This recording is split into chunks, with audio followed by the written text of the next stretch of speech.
Du coup, ce qui est intéressant, c'est de pouvoir un petit peu rattraper les ventes qui n'ont pas été effectuées pendant les braderies en fait, de Pâques. Donc essayer on va dire, en termes de volume, en fait, de rattraper hein, tous ces invendus de l'été, même si on arrive sur une période d'hiver. Hein.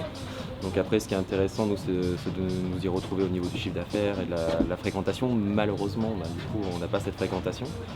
Pallier quand même avec les jours fériés espagnols qu'on a pu avoir ces derniers jours, mais du coup, les Français peinent à arriver, malgré en plus qu'il n'y ait pas le Quick Pro, toutes ces activités dues au Covid et à la WSL également, parce que c'est pas qu'impacté au Covid.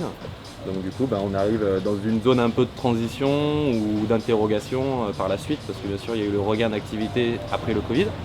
Et là, on est dans cette situation où on est un peu dans l'inconnu finalement avec ce qui va se passer pour l'hiver, avec peut-être les stations de ski, on ne sait pas ce qui va se passer encore, mais on est là, on est toujours là et content d'être là également. Après, c'est les vacances qui arrivent, donc c'est pour ça qu'on a essayé de faire un peu qu'on pourrait appeler des soldes flottantes en fait, l'idée pour pallier la baisse de fréquentation impactée par le Covid et la non-élection du coup pour le Quick Pro de cette année. Le bilan reste positif, notamment grâce à des opérations comme le Summer des Stocks aujourd'hui qui a été organisé par l'association des commerçants, qui a permis de dynamiser un petit peu un long week-end férié en Espagne, et qui nous a permis d'attirer cette affluence, ce public espagnol qui nous a manqué notamment à la braderie de Pâques. Ce week-end a été très bien et là le début de semaine on profite de la fermeture des boutiques dans le centre-ville. Donc on voit qu'il y a quand même du passage et les gens viennent se promener.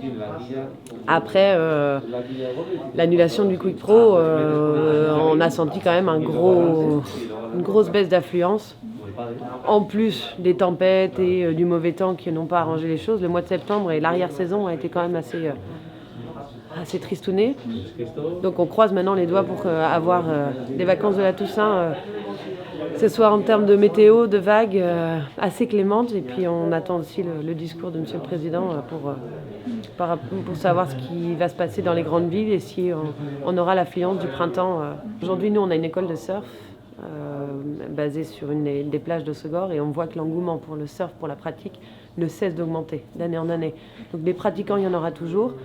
Osgore reste quand même un spot incontournable pour tout amoureux de belles vagues.